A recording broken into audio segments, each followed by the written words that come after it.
ಬರ್ರಿ ಫ್ರೆಂಡ್ಸ್, ಪಾಯಸ ಹೆಂಗಾಗೈತೆ ಅಂತ ಟೇಸ್ಟ್ ಮಾಡೋದು. ಎಲ್ಲರೂ ಊಟ ಮಾಡಿ ಬರ್ರಿ ಫ್ರೆಂಡ್ಸ್. ಇವತ್ತು ನಮ್ಮ ಹಾಸ್ಟೆಲ್ ಒಳಗೆ ಎಲ್ಲ ಹುಡುಗರು ಸೇರಿ ಎಗ್ ರೈಸ್ ಮಾಡ್ಬೇಕಂತ ಪ್ಲ್ಯಾನ್ ಮಾಡೀವಿ. ಈರುಳ್ಳಿ ಆಲ್ರೆಡಿ ಹಚ್ಕೊಂಡೀವಿ, ಲಿಂಬು ಮೇಲೆ ರೈಸ್ ಆದ್ಮೇಲೆ ಹಿಂಡಾಕ ಅದನ್ನೂ ಹಚ್ಕೊಂಡೀವಿ. ಒಂದು 2 ಖಾರದ ಪುಡಿ, ಒಳ್ಳೆ ತತ್ತಿ, ಸಾಲ್ಟ್ ನಮ್ಮ ಹುಡುಗ ಹೇಳಿ ತರಾಕತ್ತಾನ. ವೈಟ್ ರೈಸ್ ಆಲ್ರೆಡಿ ರೆಡಿ ಐತಿ. ನಮ್ಮ ಹುಡುಗ ಹಾಸ್ಟೆಲ್ ಒಳಗೆ ಕೊಟ್ಟ ರೈಸ್ ಮತ್ತು ಬಾಳೆಹಣ್ಣನ್ನು ತೊಗೊಂಬಂದ.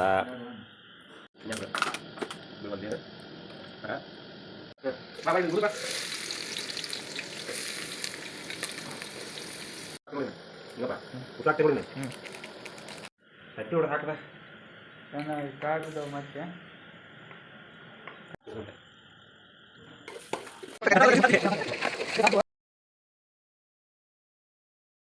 ಅಪ್ಪಿ ಇದು ಯಾವ್ದೋ ಫ್ಲಾಶ್ ಬ್ಯಾಕ್ ರೆಬಲ್ ಸ್ಟಾರ್ ಅಂಬರೀಶ್ದು ಹಳೇದು ಅಕ್ಕಿಲ್ಲ ಬೆಳೆ ಇಲ್ಲ ಚಕ್ರ ಕತೆ ಇದಂಗಿದೆಯಲ್ಲಪ್ಪಿ.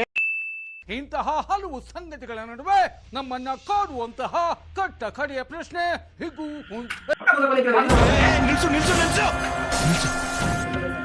ಇವನೇನ್ ಮಾಡ್ತಾ ಇದ್ದಾನೆ ಇಲ್ಲಿ?